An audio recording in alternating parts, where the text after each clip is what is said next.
mau pulang. Mau pulang. Dea tadi main sama siapa di sini? Nggak tahu namanya. Nggak tahu namanya? Dea suka sama Teh Ajeng ya? Setiap hari sama Teh Ajeng?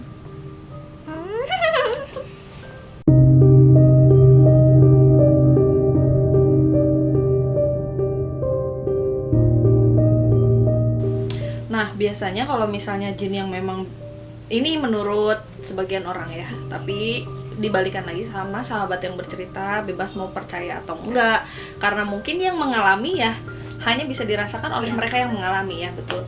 Jadi katanya kalau misalnya jin yang memang dia bisa kayak gitu segala macam, apalagi ngerti atau bisa komunikasi sama manusia, kan biasanya suka ada yang lupa-lupa gitu kan, apalagi sampai bisa ngoperasiin apa handphone apa, itu kan berarti skillnya banyak ya. Nggak lihat dia masih kecil atau gede. Itu katanya kalau ditangkap sama dukun aja katanya bisa dipekerjakan. Iya, nanti jadi lamar kerja di sana.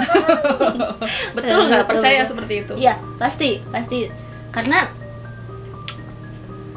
sosok seperti itu tuh banyak dicari sama ya dukun-dukun untuk dipekerjakan gitu, dengan skillnya dia gitu biasanya.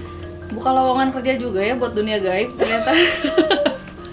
Oke, menarik sih, maksudnya karena kan orang banyak ya cerita-cerita, apalagi di film-film ya, itu tuh diperbuas atau gimana sih, di film-film tuh suka ada yang kayak tiba-tiba aku dapat SMS tapi nggak ada yang ngetiknya, masa sih jin masa bisa gitu, ternyata bisa gitu. Dan ini memang testimoninya langsung dari orang indigo, tapi memang mungkin tidak semua ya, dan tidak semua orang percaya betul, juga ya gitu. Sahabat yang bercerita di rumah mungkin nggak percaya, mungkin jin-jin di lingkungannya tidak seperti itu, tapi ini beda sih, yang baru denger ya, soalnya masih kecil juga. Nah, aku mau bahas yang soal Ajeng kemasukan nih.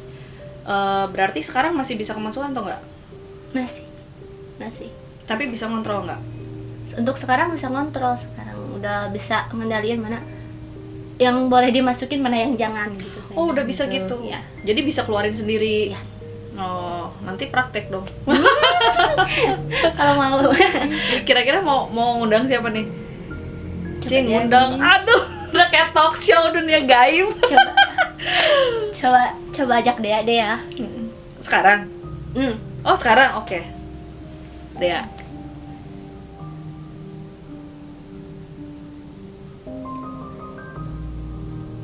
Dia tuh tadi ngomong Sundaan apa Indonesia ya?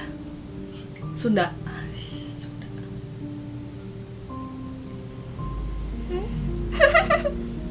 Halo. Malu mau pulang. Mau pulang. Dea tadi main sama siapa di sini? Nggak tahu namanya. Nggak tahu namanya? Dea suka sama Teh Ajeng ya? Setiap hari sama Teh Ajeng? Dea, Dea masih inget nggak rumahnya di mana? Masih Di mana? di Lalarun. Oke. Dea, kalau misalnya Teh Ajeng pergi-pergi keluar suka ikut nggak? Ikut tuh main sama Aylam. Jajan es krim Oh, jajan. Suka es krim apa? banyak. Banyak. Tapi suka jahilin orang nggak? Nggak? Baik. Terus sukanya kalau Pulang malu. malu. Kenalan atuh sama Teteh. Ini Teteh Indri. Iya. Iya ya? Dea. Iya, Dea. Teteh Indri ya, Dea ya. Jadi nanti kalau ketemu sama Teh Ajeng lagi, ngobrol lagi sama Teteh ya. Dadah. Nanti dulu atau mau kemana? Pulang. Nanya dulu. Itu main sama itu. Iya, ada anak cewek tadi soalnya main katanya bareng. Dea mau tanya dulu tuh Teteh, di sini ada apa aja? Tadi ketemu sama siapa aja? Sama Abah. Abah. Galak nggak abahnya? Nggak. Kalau Teteh yang di kamar mandi, Itu mah judul sekali. cantik nggak? Cantik nggak Tetehnya? Cantik. Cantik. Namanya siapa Cina, tahu nggak? Nggak. Ya udah tuh sok main lagi ya. Bingung nanya anak kecil apa lagi guys. Udah sadar. Bingung ngomong sama anak kecil. Coba Teteh yang di kamar mandi mau nggak? Pusing banget. Pusing? Ya. Tapi dia sering masuk. Ya sering masuk. Tingkah kocaknya ada nggak sih kalau masuk gitu ke badan? Joget-joget teh. Sampai keringetan gitu, coba tisu. Tapi kamu capek nggak sih kalau masuk gitu? Capek. Berarti Zaki termasuk langka dong ya, kalau sahabat yang bercerita tahu. Pernah nonton nggak ada Zaki yang suka jadi mediator kita. Jadi kalau kita explore ada Zaki di situ. Itu mau berapa belas makhluk yang masuk satu hari nggak pernah capek. Nggak capek. Capeknya enggak, tapi ini yang ngejagainnya pada capek nggak katanya gitu. Capek sih.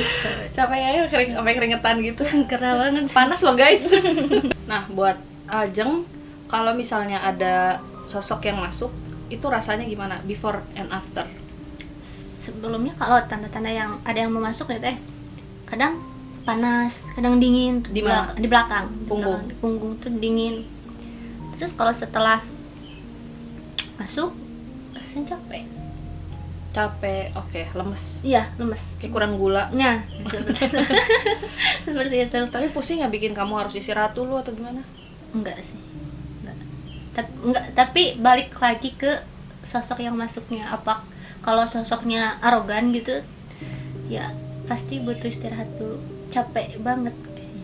Atau yang nangis-nangis cuma curhat doang? Kalau cuma curhat doang nggak butuh istirahat. Tapi memori dari si jinnya itu tertinggal nggak sih di kamu? Misalnya kayak ada yang mau disampaikan tapi dia nggak ngomong, selepas dia keluar terus tiba-tiba ada memori yang tertinggal yang kamu akhirnya sampaikan sama orang. Nggak pernah gitu. Kayak ngelihat kilas balik dia dulunya seperti apa, nggak pernah gitu. Enggak. Berarti kan indigo tuh macam-macam sahabat yang bercerita ya. Jadi kalau misalnya sahabat yang bercerita memang nontonin video kita dari pertama banget sampai edisi Ajeng ini, kalian bisa menyimpulkan bahwa orang-orang indigo tuh nggak semuanya bisa di flat. Oh iya semua sama gitu, nggak bisa karena memang beda-beda ya. Ada yang memang benar-benar bisa lihat kilas balik masa lalunya, tapi sehari-hari ya dia biasa aja gitu, kadang nggak ngelihat gitu. Kalau misalnya si jinnya mau nampakin ya dia lihat. Ada juga mungkin yang seperti Ajeng, jadi dia lagi jalan-jalan begini tiba-tiba itu orang atau bukan. Ternyata gitu kan. Kadang susah ngebedain itu orang bukan sih. Okay. Itu orang atau itu apa sih gitu. Susah ngebedain karena ya mungkin karena saling berdampingan juga teh. Tapi kalau misalkan sosoknya udah nampakin wujud jeleknya nih, oh ya udah tahu itu bukan jurik. Ya itu jurik. Jadi ternyata beda-beda ya. Ada yang memang indigonya tuh gimana ya, makanya kalau misalnya sahabat yang bercerita nih punya teman yang bisa lihat jin, kamu indigo ya?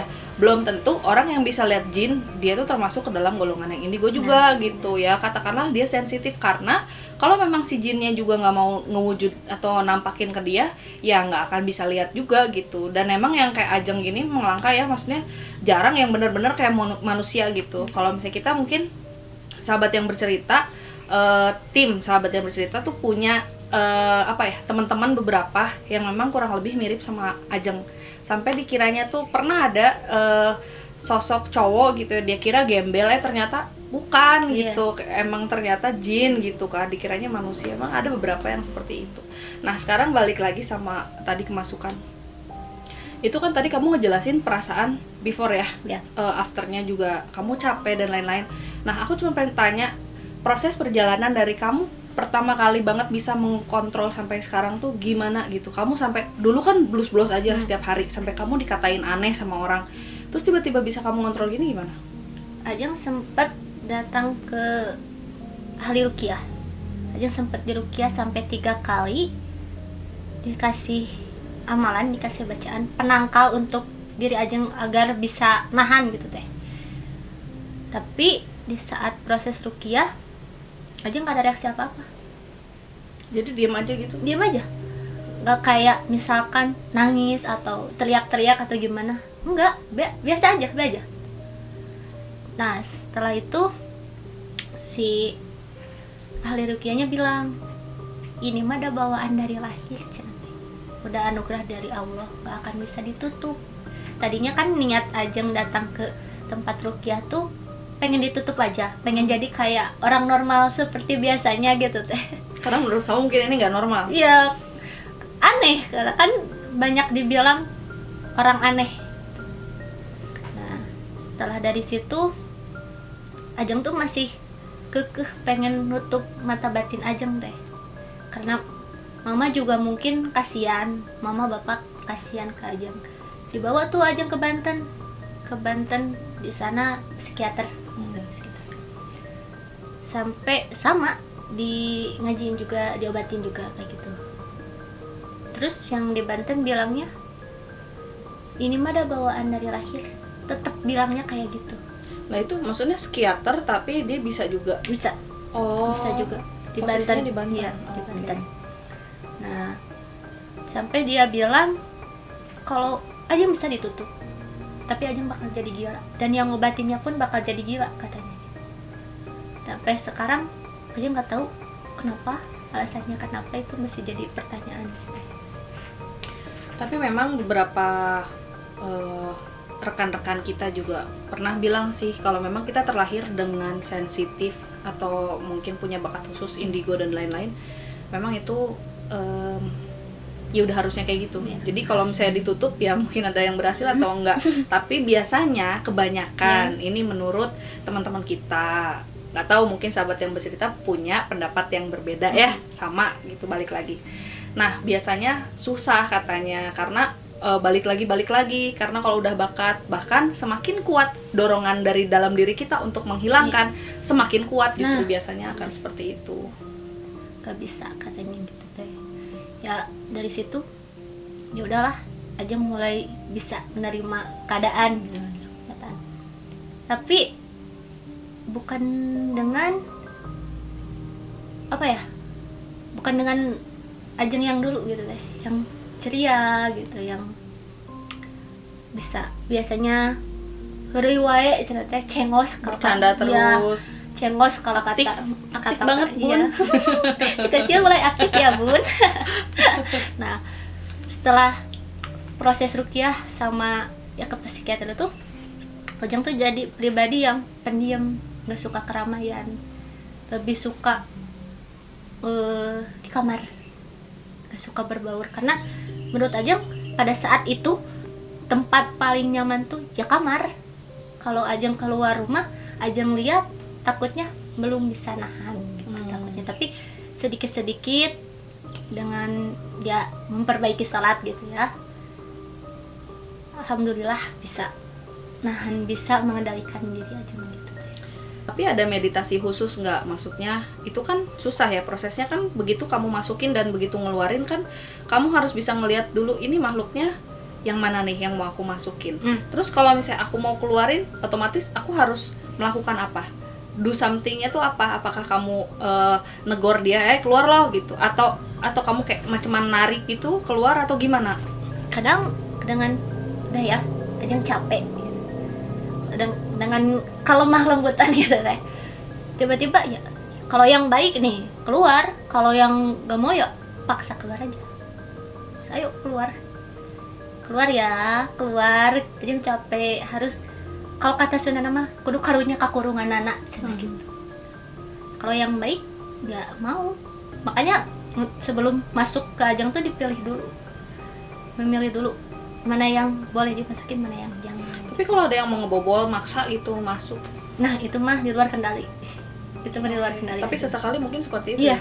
Oh, kalau ketemu yang bandel gitu, nah nerobos. ya sampai itu mah, sampai katanya pernah ada satu sosok yang masuk ngamuk teh, ngebantingin gelas, ngebantingin, ngamuk, aku nggak tahu, ngamuk, ditanya mau apa, Punya nggak jawab. masalah apa dia teh? Ditanya nggak jawab, ini siapa, ditanya, itu perlu nyaho sini.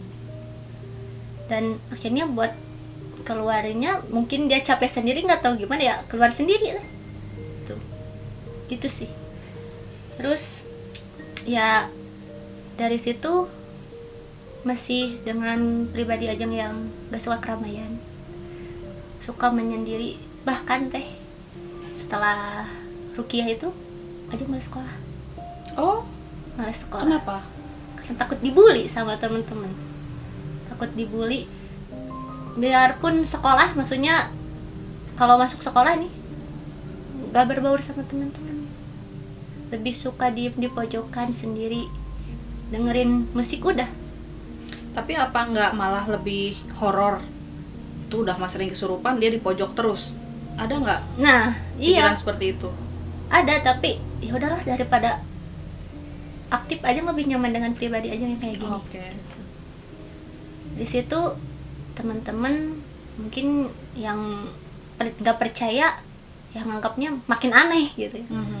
Tapi sebagian ada teman-teman yang tahu dengan nenek cerita ke teman-teman kalau kondisi Ajeng tuh kayak gini. Sedikit-sedikitnya ada yang paham lah, ada yang ngerti gitu deh. Soalnya kita itu berdiri di tengah-tengah antara orang yang emang halu dengan orang yang betul-betul memang dia punya masalah sering kemasukan dari kecil gitu. Kadang gara-gara orang-orang halu ini kasihannya tuh orang-orang yang bener-bener ya. Makanya kenapa kalau kan orang-orang halu banyak ya, katakanlah dia memang niatnya tuh bolos sekolah lah, atau memang dia tuh kurang perhatian, atau emang penyakit mental. Itu bisa ini loh, kayak misalnya dia tiba-tiba ngebantingin gelas, tapi apa padahal dia tuh stres sebetulnya, bukan gara-gara dia kemasukan atau apa. Jadi makanya antara mental illness dengan kemasukan, tiba-tiba ada orang ngamuk, nah itu bukan, jangan dulu diasumsikan bahwa itu tuh kemasukan juga, kecuali emang benar-benar ada orang yang bisa sensitif, dia melihat memang oh ya itu benar kemasukan. Karena soalnya yang pura-pura juga, bener nggak sih? Misalnya aku pura-pura nih kemasukan, terus ada teman yang takut malah jadi ngundang kan, akhirnya yang itu kemasukan beneran. Nah ada yang kayak gitu, makanya mungkin suka ada kesurupan massal dan lain-lain, padahal yang satunya mah bohong gitu kan. So, akhirnya ikut-ikutan doang gitu mah. Iya, karena takut kayak gitu. Nah, saya juga pernah punya teman yang memang sama seperti Ajeng posisinya. Jadi dia memang indigo dan dari kecil tuh disebut aneh, disebut orangnya halu, dijauhin temen sampai masuk BP. Itu kasihan banget sih, memang kayak gitu. Jadi dikit-dikit pingsan terus tiba-tiba pas jadi hehe gitu, gimana orang nggak takut ya? Kayak gitu. Iya, tapi biasanya sih orang-orang yang menolak itu karena diri mereka sendiri itu takut dengan hal-hal yang gaib. Iya, emang bener teh. Terakhir nih Ajeng, aku mau tanya, dari semua makhluk yang udah pernah masuk ke Ajeng, itu ada spesialisasinya nggak? Katakan misalnya gini ya, yang sering masuk ke A itu biasanya yang karuhun semua, tapi kayak cewek-cewek kayak Kunti kayak apa itu nggak masuk ke sana, jarang gitu kan. Nah Ajeng ada seperti itunya nggak? Kalau Ajeng lebih ke random sih teh, random. Tapi yang paling sering masuk ya kayak sosok anak kecil, sosok perempuan kayak gitu. Untuk karuhun memang pernah, tapi jarang. Yang kayak sosok tua yang ngomongnya bahasa Sunda atau jarang. Tapi pernah. Mungkin karena anak kecil ada Dea kali ya. Iya, mungkin. Tapi pernah nggak Dea takut sama siapa gitu? Pernah. Dia takut sama Ajeng tuh pernah main ke satu tempat. Ya mungkin di tempat itu tuh ada suatu sosok yang lebih ganas, lebih galak dari dia. Dia takut, ngajak pulang terus. Ngajak pulang. Nah, dia tuh teriak-teriak, ayo Ajeng, ayo pulang, nggak mau. Ya udah pulang aja sendiri ya. Dia nggak mau. Kayak punya adik jadi. Iya, kayak ribet. Kalau mau dia ribet. Sekarang aja dia ngajak pulang. Tapi ini kamu kalau lihat Dea lagi, dia ngajak pulang nggak? Ngajak, karena nggak mau ada Tete Judes katanya. Ada Tete Judes ya, Tete yang di kamar mandi mungkin kan. Yang itu teh. Iya sih, tadi dia emang dari tadi pengen pulang gitu. Wah menarik ya, nanti kita bakalan ngobrol sesi 2 mungkin ya Ajeng ya. Nanti Ajeng diundang lagi sama tim yang bercerita, nggak apa-apa ya. Seneng kok. Terakhir nih, tadi kan udah terakhir nih, sekarang ini buat closing. Ada nggak pesan yang mau kamu sampaikan sama katakanlah teman-teman kamu yang dulu tidak percaya atau yang mungkin pernah membuli atau apa? Ada yang mau disampaikan nggak? Jadi intinya jangan gampang membuli lah. Kita kan nggak tahu sisi seseorang kayak gimana, sisi kehidupan seseorang kayak gimana, kondisinya seperti apa. Karena mungkin untuk sebagian orang anak indigo tuh aneh, halu, hanya bisa dibilang mengada-ngada. Tapi buat Ajeng pribadi, alam gaib itu emang ada. Kita hidup tuh berdampingan. Untuk teman-teman yang pernah bully Ajeng, gak apa-apa. Ajeng gak akan dendam, gak akan apa. Tapi Ajeng cuman bilang alam gaib itu ada. Percaya boleh, tapi yakin jangan.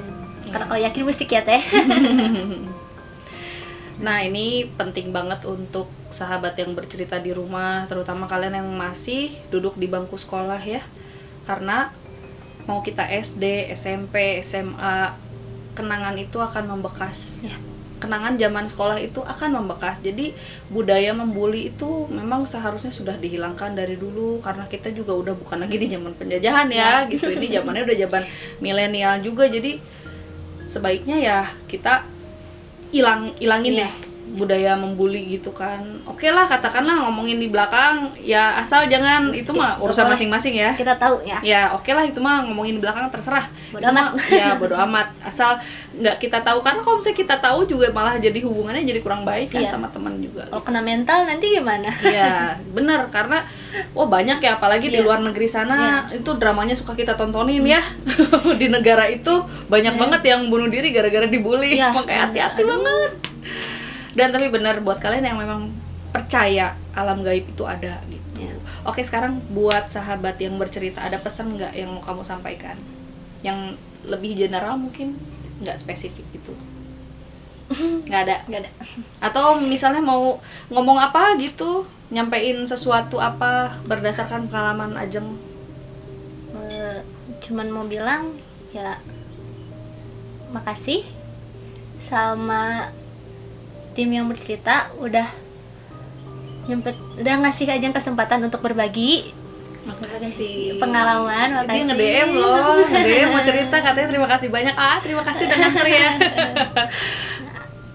Dan semoga channelnya makin maju. Amin, terima kasih. Nanti kalau ada waktu kita sharing-sharing lagi. Amin, nanti kamu harus ikut explore, katanya mau ikut explore kan. Insyaallah. Nanti juga bakal ada sesi 2 ya. Mamahnya Ajeng sama neneknya Ajeng, pinjam Ajengnya ya. Ajeng, ini ada kenang-kenangan dari tim yang bercerita nih, gelasnya sama kayak yang tadi kamu pakai. Makasih sama-sama. Mudah-mudahan nanti kalau dia ngopi-ngopi atau bikin susu jadi inget terus kan, wah aku pernah cerita gitu. Jadi nanti kalau kamu ketemu teman-teman atau apa, atau misalnya nanti someday kamu punya anak, tanya-tanya, mama pertamanya gimana? Nonton YouTube aja. Nah, itu kan selamanya akan terdokumentasikan sama YouTube kan. Ini kenangannya ada. Oke, sahabat yang bercerita di rumah, terima kasih banyak untuk kalian, terutama netizen, sahabat-sahabat yang bercerita yang selalu setia mendukung tayangan YouTube channel kita. Semoga channel kita makin berkembang ya. Ajeng juga doain ya. Semoga nanti kita makin banyak lagi explore ke tempat-tempat yang mungkin menjadi sejarah dan banyak mitosnya di seluruh Indonesia. Kita bisa jalan-jalan ke seluruh Indonesia, bukan hanya di Bandung aja. Dan kita juga bisa menghadirkan selalu narasumber-narasumber yang pastinya punya cerita yang sangat menarik. Dan di akhir kata, saya tidak lupa mengucapkan terima kasih banyak untuk Public Distribution yang telah menjadi partner support kita dalam episode kali ini.